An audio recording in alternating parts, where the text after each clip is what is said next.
KP ari tekkinde posuji mon onon yidbe moftude e hutrade kopreji mon cadele mon ngasi halabi cerra ya Play Store wala Google Play mbada télécharger KP keba application ma posma tekka kopreje pofta KP ngande ko kanyum buri webde do e nder leydi Sénégal to banginel dugol kalis hay mbudo ay yobata tirade kalis hay mbudo ay yobata mbele KP ko don haadi mbien ala so tawi ko otoma jogida a ari e station ngaji EDK a sodi gasoil do ponoda yobde ujunere kala ko temedde jeena mbudu jobata walla nadda koy boutikaji amen low press kala ko codda jobirda KP ene jogi ko ustantuma to bangi nganyari posma walla ko jolof chicken codda fof ina jogi ko ina ustonoma KP ina tawe e nder réseau ji mum din station ngaji EDK gonde nder jokli Sénégal kala e kubal wat télécharger KP njeya horema njeya jawdima mbemna ngurdamma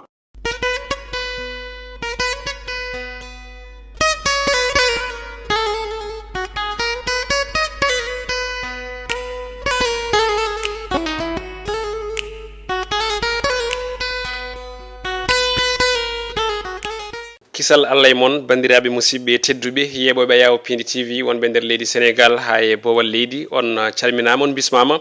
e robinu men jayndeji do e Piindi TV jayndeji leydi men e wado nyaloma alarba hande ina woni nogase jegom lewru juillet hitande ko junnaji de nogase tati kanyemen kala ngarti e kongudi di laamu leydi Sénégal faminanno hanki e dam kucca mum e jayndiyankobe ko be indiri gouvernement face à la presse kono kadi tobbe godde to bangi dawrugol hani e fannuji kewdi ina tawe e der jayndeji men pudorten ko jani gendire de lo soleil den jaynde ande no wayno ari koy bilan ko yuti e manam limore woni beto to bangi ha joni yungo lanam don do waddani wakam jaynenkobe mbi ko labbitingol gouvernement leydi Sénégal be koliti wonde ko sappo e jeegoma neddo kawre ladial kono kay wona sappo e jetati hono no presso wirano gil hanki e wi don jogido kongol laamu ngu hono Abdou Karim Fofana holiti wonde kadi la manam kandon laano wona tigi laade marine national de woni verde on don marine national feribe kono kay ko fannu goddo ko laanaka ko yiwi tan e wiide makko non ko heddi ko tolni temedde nayi e capande jeedde jeetati danni yanke tawi non ko umribe do der leydi Sénégal kanyemen ngoni jaggabe ton to Maroc be non fof non odo saha walla ko fay arde ma ngartiri do e der leydi men Sénégal jaynde direct news kanyum dawri ko namdal wodo subaka be mbi koko yiwite bangi din yo layru kono kadi ko faate bangi ya ngara walla ni ciusal ngal din migraji jogi kala saha ina dutto e maaje de ha tengti sukabe be mbadi ko namdal holto laamu leydi Sénégal woni e din fannuji kala be ngarti famminde e jabtade koy mabbe e der hello tati e der den jaynde e direct news jaynde le quotidien den don ari koy hari ngam habare dalle de dewane lawul be mbitande ko laamu ngoy wodo saha yiddi mudum ko dartinde den don pejji tawi ko sukabe wadobe e ladde walla indem dam puncang kala saha en jidi yare tonto leydi leedele Europe janen ko be ngari limorde ngandande ko hulbini no fewi odo fannu din ko ngudini jaaji hella sappo e den jaynde le quotidien jaynde le témoin kanyum ni wi ko on don drame woni tan on tana to bangi dalle de dewani lawol hani e dun yo layru kono kadi e ko yiti e gittugol anden hadindi woni on blocus tonto galle Ousmane Sonko be mbitan ko hankadinde laamu ngu ina wayno fammini be ngarti wiide wonde ko ale sago wala ni mataw ko matan odon tana wadi tonto wakam ha sappo jeego fitandu keddi hen ko nentigi laamu ngu be pelital haldude Sénégal na be to bangi on don immigration clandestine kono kadi ko yuti e gittugol on don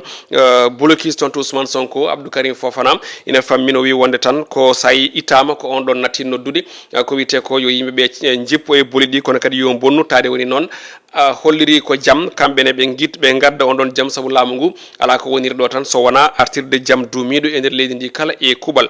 jaynde source kanyum ari ko yiwti ko e fannuji goddi woni ko faate bangi ha joni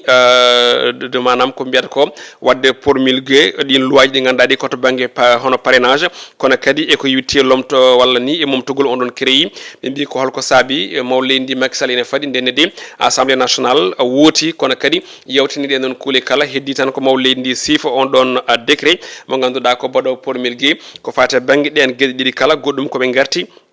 ko on ɗon grève mo ganduɗa ko ɓen dognoɓe autoji kono kadi eko yewti e toɓoli jippiɗo e wuuro lamorgo ngo Dakar ɓen jani en koɓe mbi ina wayno tan ko banlieue Dakar de oɗo saaha hannde naati e wuddere ko noon jani en koɓe mbi e natal on car rapide juwowo e ndiyam e oɗo saaha jayde witende les échos nden jani ganduɗa kañumne ari koye titre ɗiɗi kono cuuɓiɗen haalde ko titre goto e oɗo subaka ɓe gaari koko yewti e banggue hono alhaali on ɗon fond force covid 19 woni ɗen kopre ɗe ganduɗa ko 1000 milliards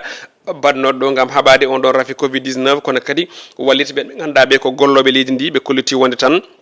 ko enquête o toon to ministère de la santé et de l'action sociale waɗama bouclé manam joofi e on saaha noon ɓe mbaɗi ɓe mbeeɗi ɗin dossier ji procureur hewɓe noon ma keɗe ɗum ko caggal nde ɗon dage mbo ministre de la santé heeɗa professeur Moussa Seydi Dawda Ndiaye e Moussa Sam Daf e hewɓe kala ma kette ko yewti e on ɗon alhaali fond force covid 19 ko fate banggue ɗen kopreji 1000 milliards ene yaaji hello nayyi e nder nden jayde les échos jayde enquête ari koye dawrugol e oɗo subaka ɓe gaari koye lomto Macky Sall e candidat mbo coalition Benno Bokk Yakar e sumgoji 2024 jaynen koɓe mbi ko nden haare souterrain manam haare lesre ɓe pamminde less ɗo yawdude natti Abdoulaye Daouda Diallo Amadou Ba wondude Ali Ngouille Ndiaye kono kadi Abdoulaye Diouf Sarr Mohamed Boun Abdoulaye Dionne hani e woɗɓe jaynen koɓe noon mbi ko nden ɗon haare e oɗo saaha hannde fuɗɗima no fewi guila Fouta ha Sine Saloum hani e Casamance Abdoulaye Daouda Diallo ɓe mbi koɗo saaha hannde ko gorko mo ganduɗa o kañum tigui jeeyi Fouta ko noon jaynen koɓe mbi goɗɗum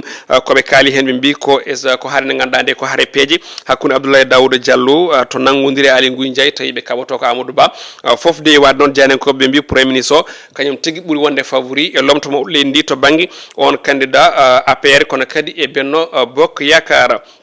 jayde Walf Quotidien ari kamne on candidature mbo Benno Bokk Yakar 2024 ɓe mbi ko hunde nde de ene sikka tan ko ɗum coup de poker manam tan beele ɓen ɗon kala jofaɓeɓe ko kañumen jogori wonde beele goɗɗo surprise jogorani arde e oɗo saaha suuɓe tawi ko maw leydi ndi jogori suuɓa ɗum ɗin konngudi ɗen jaaji hello tati e nder nden jayde Walf Quotidien jayde besbi le jour yilli ko toon to Bignona toon de ko oɗo gorkajo wari miñum walla mawnum tawi ko fetelo fellir ɗum ɓe mbi noon ko ɗum ko la folie d'un ex rebelle caggal nde waɗi ngal ɗon baɗal nde o namda keɗoɗe ko wi kanko Lamine Sambou ganden tan ko gonnoɗo ha joni infirmier e on ɗon faction mbo Salif Sadio MFDC toon to Casamance koɗi konngude o haali o wiide komo welti e ngal ɗon baɗal warde miñi ko walla mawni ko tawi kadi ko ferelo waɗi ɗum kono kadi waɗi revendiqué ko manam ko mbiyata ko hono cause international ko noon ɓe mbi on ɗon kawɗo leƴal wiyete ko Mandiki Bordeaux Sambou on ɗon kadi wonno ko ancien joueur kono kadi woni no coach on ɗon kippu biteɗo hono ASC lump ko noon jaynen ko ɓe mbi ɗin konnguli kala ne jaaji e hello nayyi e nder nden jayde besbi le jour jayde Rewmi Quotidien to banggue sport ɓen ɗon gaari koye CAF Awards 2023 ɓe mbi tan de ko lomto Sadio Mané ma ande ñande 11 lewru décembre siftinde Sadio Mané ƴetti on ballon d'or fodde laabi ɗiɗi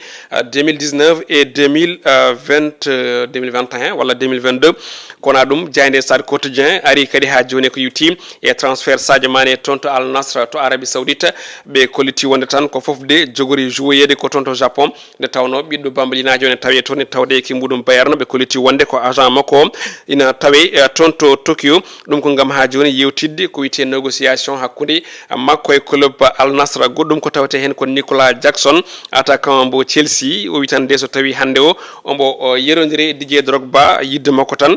ko etade wadde ko ɓuuri ko ɓen mbatti toon ko woni Drogba e Eden Hazard kona ɗum jaynen koɓe garti e performance jour uji Sénégal meno rewde toon to Olympique de Marseille ɓe mbi ko Louis Lamotte Diallo wondude e omo ganduɗa kam tigui woni Habib Bey kam e Mamadou Nia Diawara e omo ganduɗa kam woni Maraba jaynen koɓe mbi tan ko natuɓe histoire on ɗon tarikh udditi ngal ɗon damal ko Louis Lamotte ɗo wonno ko 1975 caggal muɗum Mamadou Nia Diawara kañumenne kadi gaari ndewi e ko yiwiti e on ɗon fannu kono ɓuuri ƴettude ko titre uji e on tuma noon ɓe mbi ko Ismaila Sarr e oɗo saaha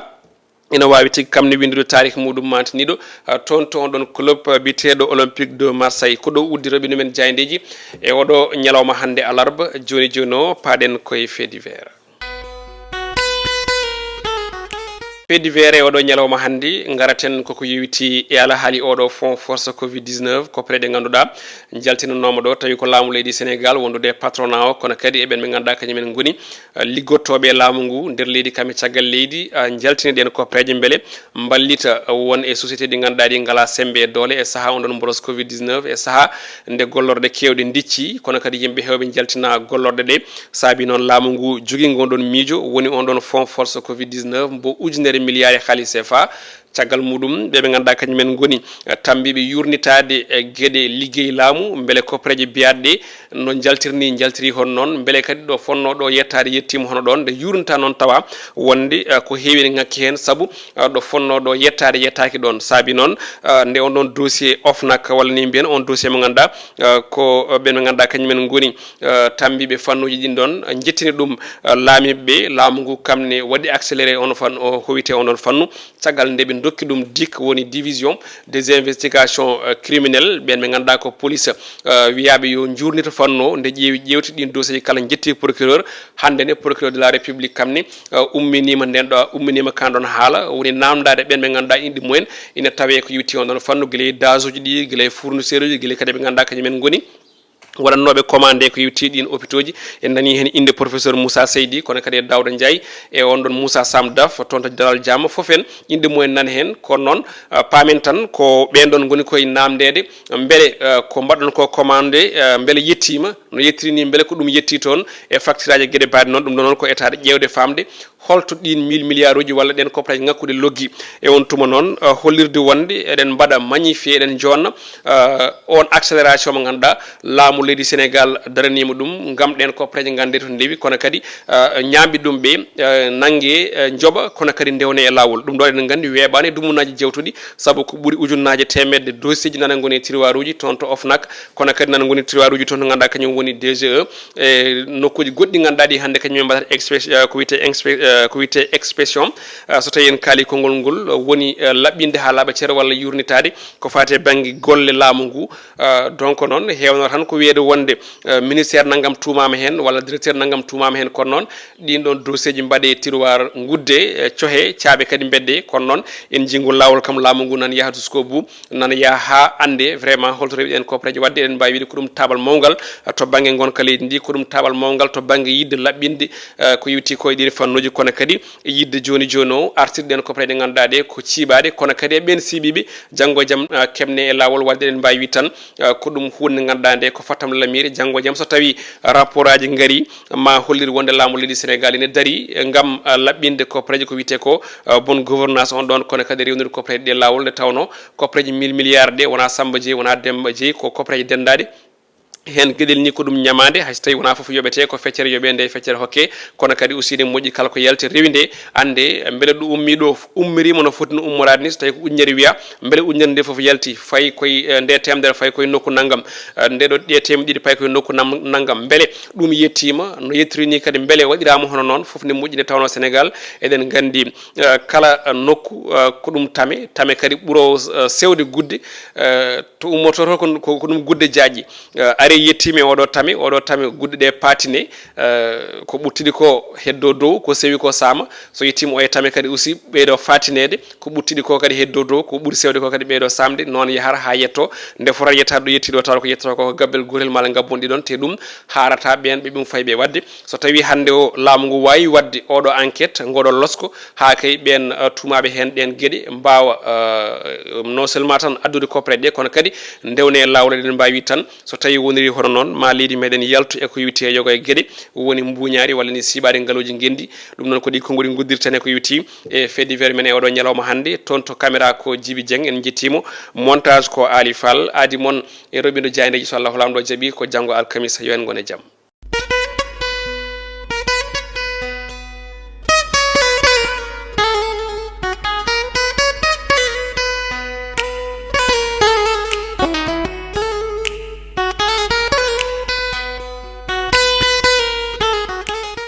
KP ari tekkinde posuji mon onon yidbe moftude e hutrade kopreji mon cadele mon ngasi halabi cerra ya Play Store walla Google Play mbada télécharger KP keba application ma posma tekka kopreje pofta KP ngande ko kanyum buri webde do e nder leydi Sénégal to banginel dugol kalis hay mbudo ayobata tirade kalis hay mbudo ayobata mbele KP ko don haadi mbien ala so tawi ko otoma jogida a ari e station ngaji EDK a sodi gasoil do ponoda yobde ujunere kala ko temedde jeenay mbudu jobata walla nadda koy boutikaji amen low press kala ko codda jobirda KP ene jogi ko ustantuma to bange nganyari posma walla ko jollof chicken codda fof ina jogi ko ene ustonoma KP ina tawe e nder réseau ji mum din station ngaji EDK gonde e nder jokli Sénégal kala e kubal wat télécharger KP njeya horema njeya jawdima mbemna ngurdamma